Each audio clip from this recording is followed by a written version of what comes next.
श्री गणेश दत्त गुरुभ्यो नमः। गुरुर्ब्रह्मा गुरुर्विष्णू गुरुर्देवो महेश्वरः गुरु साक्षात् परब्रह्म तस्मै श्री गुरवे नमः। परमपूज्य सद्गुरू श्री रामकृष्ण क्षीरसागर स्वामींना वंदन करून संघटित सत्संग मंडळाच्या या गुरुकार्यातील मोहिमेमधल्या 1257व्या भागाचं मी पठण करीत आहे। आज भाद्रपद कृष्ण षष्ठी, बुधवार दिनांक 4 ऑक्टोबर 2023। उपदेशामृत संग्रह भाग 4 या ग्रंथातून श्री दत्तात्रय सत्संग मंडळ, सावेडी रोड, अहमदनगर, दिनांक 7/2/1988 या दिवशी परमपूज्य सद्गुरू यांच्या अमृतवाणीतील काही अमृत कण। प्रश्न आहे, मी ऑफिसमध्ये काम करतो, माझी इच्छा नसताना इतर सहकाऱ्यांना खुश करण्यासाठी मला बाहेरचा पैसा घ्यावा लागतो, तर मी काय करू? याचा खुलासा करताना परमपूज्य सद्गुरू श्री रामकृष्ण क्षीरसागर स्वामी आपल्या प्रासादिक वाणीतून या खुलाशाच्या उत्तरार्धात म्हणतात, पूर्वी जे घडत नव्हते ते आता घडताना दिसत आहे। ते म्हणजे आता खेडेगावातील धार्मिक विचाराचे आईवडील असताना शेतकऱ्याची मुले वाईट वागतात व व्यसनाधीन होत आहेत। त्याला देखील हा अनाठायी मिळणारा पैसाच कारणीभूत आहे। हे लोक हा पैसा वाईट मार्गानेच खर्च करतात, चांगल्या कामासाठी खर्च करीत नाहीत, देवस्थानासाठी देणगी देत नाहीत, कारण पैशाचा दर्जा त्या प्रकारचा असतो। जरुरीपेक्षा जेव्हा जास्त संपत्ती मिळते तेव्हा मनाला शांती मिळत नाही, उलट शांती जाते। जर शिळे अन्न खाल्ले तर अन्नाचा दर्जा कमी होतो व जर संपत्ती चांगल्या मार्गाने मिळवली तर त्रास होत नाही। एक शासकीय अधिकारी पत्नीसह दर्शनाला आले होते। त्यांचे लग्न होऊन 18 ते 20 वर्ष झाली होती, परंतु कोणतीच संतती नाही। नवऱ्याने कबूल केले की त्याने गैरमार्गाने संपत्ती मिळवलेली आहे।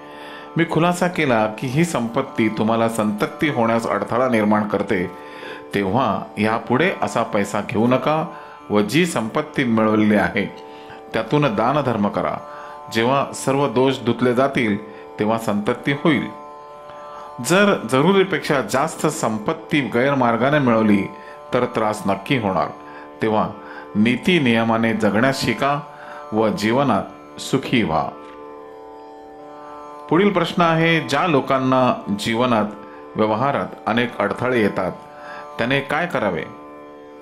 परमपूज्य महाराजांनी खुलासा केला की ज्यांना ह्याप्रमाणे जीवनात व बाहेर व्यवहारात अडथळे येतात त्यांनी नक्की समजावे की हे अडथळे बाहेरून कोणी आणीत नसून आपले गेलेले पूर्वज आणीत असतात। त्यांना गती मिळालेली नसते किंवा ते मयत झालेले नसतात, परंतु ते तुमच्या जीवनात अडथळे आणून त्यांचा मार्ग मोकळा करण्यास सुचवित असतात। यासाठी त्रिपिंडी श्राद्ध किंवा नागबळी नावाचा विधी करायचा असतो। ह्यामध्ये प्रत्यक्ष नागाला किंवा कोणत्याही पशुपक्षाचा बळी द्यायचा नसतो। ह्या विधीचे नाव फक्त असे दिलेले आहे इतकेच। त्रिपिंडी श्राद्ध किंवा नागबळी हे सर्व क्षेत्राच्या ठिकाणी होत नाही। भारतामध्ये फक्त 2च ठिकाणी होऊ शकतात, एक नृसिंहवाडीला व 2 नाशिक जवळील त्र्यंबकेश्वरला। हा विधी शिकलेल्या व जाणकार ब्राह्मणाकडूनच करून घ्यायचा असतो। वरील ठिकाणी गेल्यानंतर तो क्षौर करून 3 दिवस सर्व नियम पाळून सुतक पाळायचे असते व नंतर त्रिपिंडी श्राद्ध करायचे असते। मागे गेलेल्या व्यक्तींना पुढे गती देण्याकरिता मुक्त करण्यासाठी हे श्राद्ध करणे आवश्यक आहे। काही घराण्यांमध्ये सतत संपत्तीचा ऱ्हास होत असतो, उत्कर्षच होत नाही। काही घराण्यात संततीच जन्माला येत नाही, पुढे वंश बंद पडण्याची वेळ येते। स्त्रीला जरी दिवस गेलेले असले तरी मध्ये संततीचा नाश होतो, किंवा जरी पूर्ण दिवसानंतर संतती जन्माला आली तर मृत जन्माला येते, किंवा जन्मल्यानंतर काही दिवसात ही संतती जाते। ज्या लोकांना असा त्रास होतो त्याने अवश्य हा उपाय करावा। काही घराण्यातून गरिबी हटतच नाही, जीवनात यश का मिळत नाही, आपत्ती कायम कोसळते, तर हे कर्तव्य म्हणून करावे। दरवर्षी आपण जे श्राद्ध करतो ते करावेच, त्याशिवाय हा त्रिपिंडी श्राद्ध विधी करावा हा निराळा विधी आहे. सर्वसाधारणपणे ही संकटे ब्राह्मण कुटुंबात जास्त येतात, इतर कुटुंबात कमी असतात.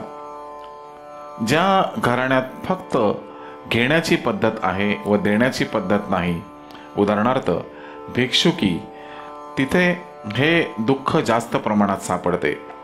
इतर वर्णाच्या लोकांना मुक्त होण्यासाठी अन्य पर्याय आहे. दुसऱ्याची शेती बळकावणे, खून करणे किंवा करवणे, सावकारीचा धंदा करणे, अति व्याज खाणे या लोकांचे घराण्यात वरीलप्रमाणे हमखास त्रास होतो. ब्राह्मण वर्ग नेहमी दुसऱ्याकडून घेतो परंतु परतफेड करीत नाही. ते नेहमी स्वतःच्या संपत्तीत वाढ करतात. ही संपत्ती कालांतराने त्रासदायक ठरते. ब्राह्मण कुटुंबात सहसा सधन सापडत नाहीत किंवा कोणतीच चिंता नाही असे कुटुंब सापडत नाही. ज्या घराण्यात भिक्षुकी आहे अशा घरात सतत मुलीच होतात. मुलगा सहसा होत नाही. जर मुलगा झालाच तर जगत नाही किंवा जगला तर तो रोगिष्ट राहतो. हे सर्व अयोग्य मार्गाने मिळवलेल्या संपत्तीचा परिणाम आहे. ब्राह्मण कुटुंबात कायम दुःखी व आजारी फार सापडतात. इतर वर्गात हे प्रमाण फार कमी आहे. इथे जातीपातीचा प्रश्न नाही परंतु हे विवेचन आहे. अशा रीतीने पिडलेले लोक आजूबाजूला चौकशी करतात तेव्हा कोणी त्यांना क्ष महाराजांचा जप करायला सांगतात तर कोणी य महाराजांच्या पोथीचे वाचन व पारायण करायला सांगतात. नडलेला भाविक असतो तो सर्व करतो परंतु ते अभ्यासू व जाणकार नसतात. जे व्हायला पाहिजे ते होत नाही व भलत्याच्याच मागे लागले जाते. हे नडलेले लोक बाहेर जो कोणी गुरु भेटेल त्याचे मार्गदर्शन घेतात. ते गुरु स्त्रियांना देखील श्री गुरुचरित्र वाचाव्यास परवानगी देतात. श्री गुरुचरित्र हा सर्वश्रेष्ठ महान ग्रंथ आहे. आपल्या सारख्यांना ही गीताच आहे, त्यात शंका नाही. स्त्रियांनी हा ग्रंथ वाचू नये, शिवाय ब्राह्मणेतर जातीच्या लोकांनी परस्पर वाचू नये. फक्त ब्राह्मणांनीच वाचावे. हा ग्रंथ वाचताना काही आवश्यक नियमांचे पालन करावे लागते. श्री गुरुदेव दत्त. गुरुबंधू आणि भगिनीनो, या पुढील भागाचे पठण उद्या सकाळी 6 वाजता. श्री गुरुदेव दत्त.